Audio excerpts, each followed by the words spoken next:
Never hit a baseball, have you, Scully? No, I guess I have found more necessary things to do with my time than slap a piece of horsehide with a stick. Get over here, Scully. Welcome back to the Axe Files, and this time the shady board of patrons have voted in another new manga for us to tackle. If you'd like to vote on and suggest future manga for this series, then head on over to the Patreon, where there'll be a link to it in the description. But right now it's time to batter up as we tackle a baseball manga.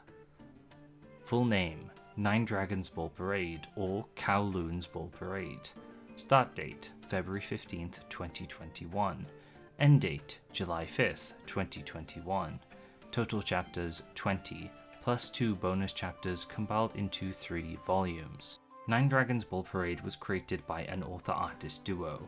Firstly, the author, Mikiyasu Kamada, is a mangaka themselves who started their career in 2015 by getting an honorable mention for the monthly Young Animal YA award for their one-shot Scar Dog. Then in monthly Young Animal Arashi, they published their one-shot Gears Gear in 2016, the following year. They also seem to have illustrated some kind of Great Ace Attorney one-shot in Young Animal in 2017, I think, though I can't find any images for it, so maybe it's an odd typo or something. Then in 2019, they would get an honorable mention for the Stock in Pro Award for their one-shot Little Spirit, which seems to be the basis for Kowloon's Ball Parade. Based on images though, I think this might be more of a storyboard type of competition, which makes sense since they partner up with artist Ashibi Fukui for the real deal. Ashibi Fukui has a much more storied history, beginning his career back in 2002, getting an honorable mention for the Afternoon Shiki Award, then an encouragement award for the 2003 Young Magazine Uppers, and in 2005 they won the Shogakukan Newcomer Comics Award with their one-shot Protect the Night, which would debut in Weekly Shonen Sunday.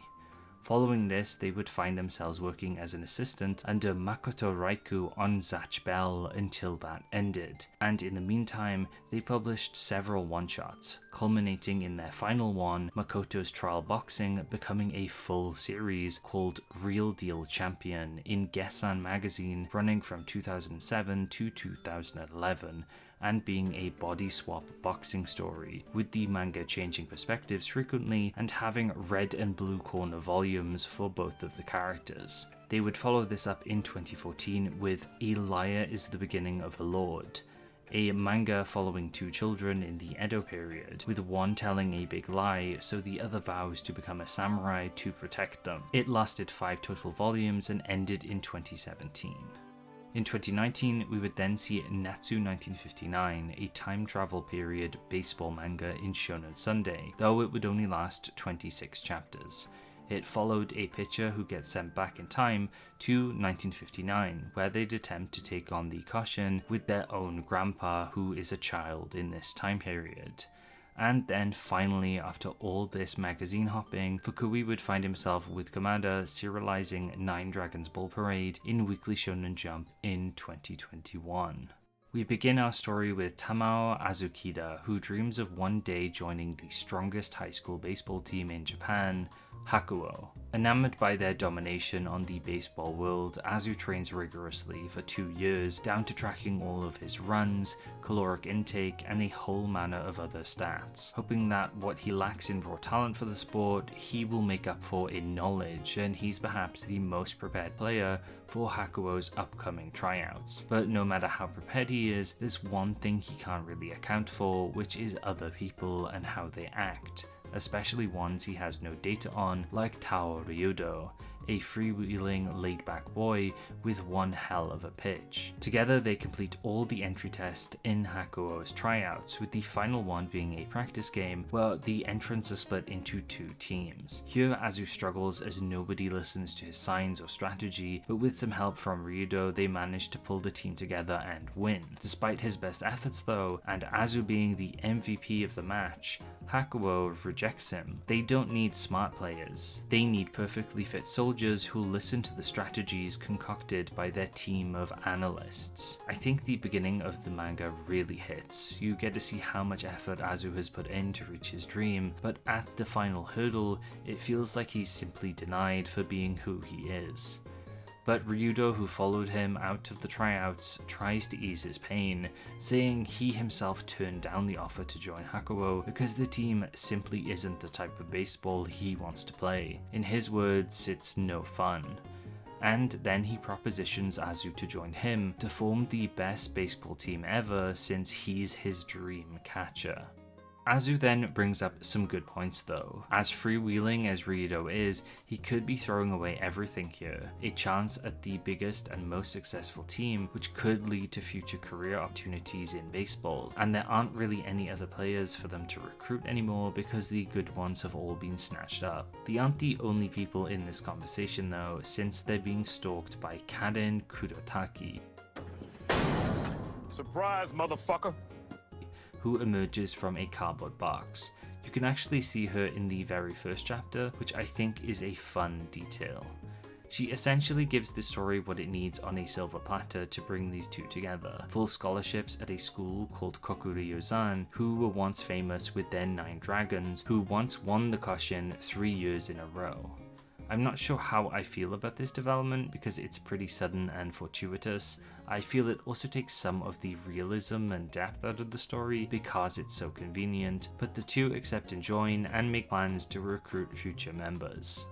The majority of the manga is then about recruiting more players. Each has a distinct strength, but also a problem tied to them, which explains why the other teams haven't picked them up. First we have Tsurugi, an excellent cleanup hitter who seemingly disappeared from the game, which we find out is due to him running his dad's toy store due to his dad's injury, but they quickly find he still loves the game, and again conveniently his dad has done enough rehab to be better so he can join the team. I do like the sentiment this mini arc has though about Tsurugi being a child, so it's okay if he makes mistakes and that he shouldn't take everything on all at once. His dad is really nice.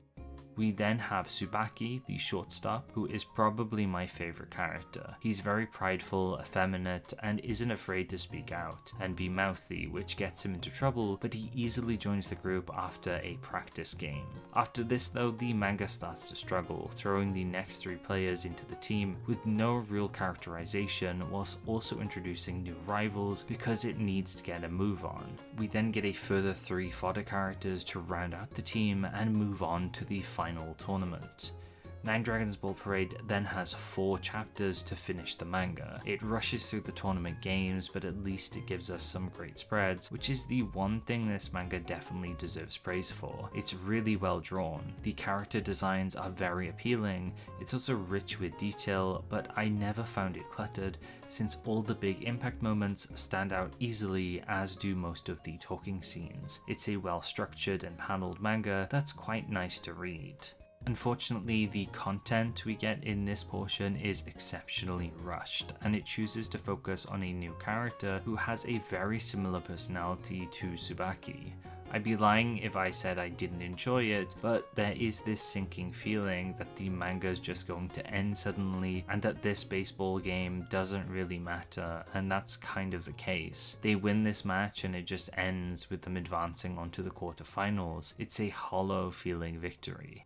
Moving on to why Nine Dragons Ball Parade got axed, I first want to look at the magazine at the time. It ended alongside ITLC and Hardboiled Cop and Dlophin, making way for Red Hood and Neru. The only other things I could think of axing in its place would maybe be Magu-Chan, or just allowing it to coast until P6 began. Sports manga in Jump are usually also held at a very high standard, likely due to the countless sports hits the magazine has had. They don't seem to want to wait for one to become a hit, they want something to be a hit from the very beginning. And maybe also with Blue Box doing quite well, even with it only being partly sports focused, that also aided in the decision to cancel Nine Dragons Ball Parade. It also wasn't a great manga. It had a fun beginning, and I think it did alright in every aspect, but it felt very by the books. Its narrative beats felt mandatory rather than something genuinely interesting or exciting, and again, they weren't bad, but they weren't very original either,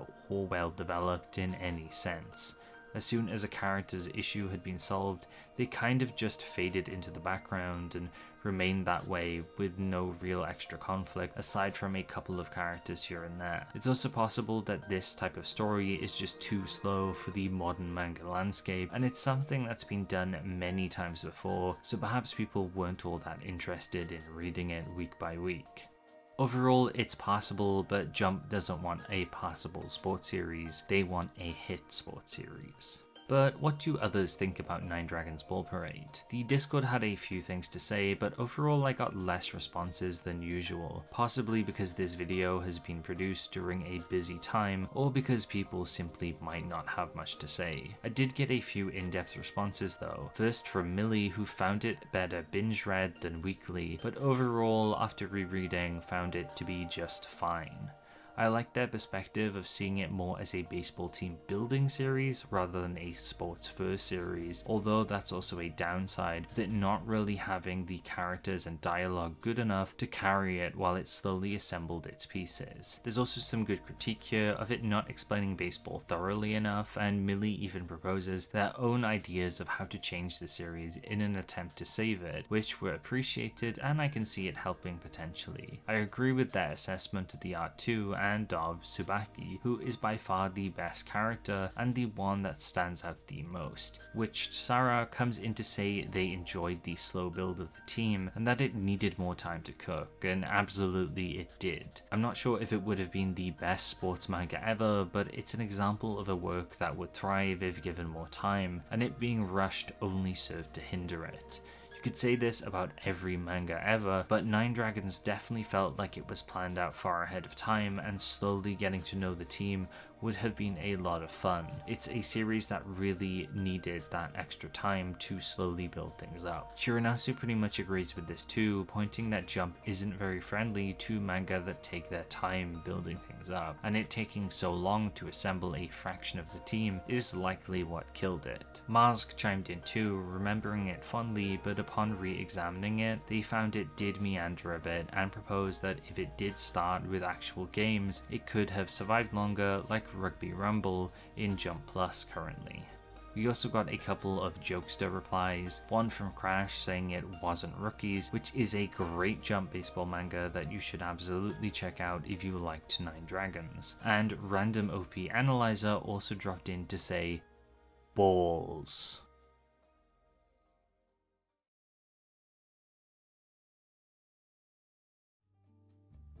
Following Nine Dragons Ball Parade ending, the two authors haven't really done too much else. Mikiyasu Kamada can be found on their Twitter posting a lot of artwork, short comics, and even some stuff related to Kowloon's Ball Parade, some of which is from this year, so the story is clearly dear to them.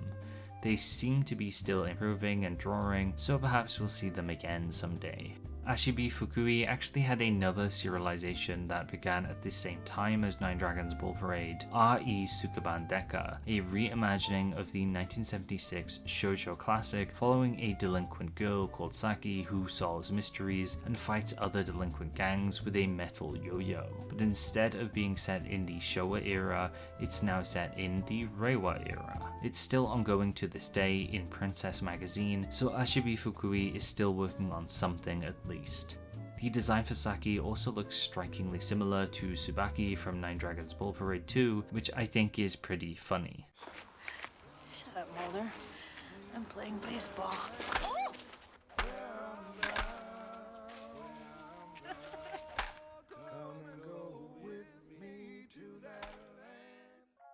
And that was Nine Dragons Ball Parade, a fairly standard baseball manga that didn't do too much to stand out, and it remains a bit forgotten, partly due to its rushed ending. If you enjoyed this video, please subscribe and check out the other Axe files we have on the channel. There's a ton of them now on various Axe manga, which I'm sure you'd enjoy. But if history is more your thing, I also have the History of Shonen Jump series, where I cover Weekly Shonen Jump and its manga year by year from the very beginning in 1968. And if you really like what I make, please consider supporting me on Patreon. It helps a ton and you can help influence the direction of the channel a bit. Alongside this, you can listen to the Patreon exclusive Trent Talks podcast at any tier, and you'll also be thanked at the end of my videos with you getting your own little doodle at the $3 tier, like Kinocha, Jade, Kaizoku Gairu, Soraquil Zero, Holly the Apothecary, Mayu, It's Fako, Yellowtail, Lay Sloggett, Chris P. Bacon, Cho Henshin, and Full Metal. Thank you all for supporting me and what I make. And as always, thank you so much for watching. Remember to be kind and take care.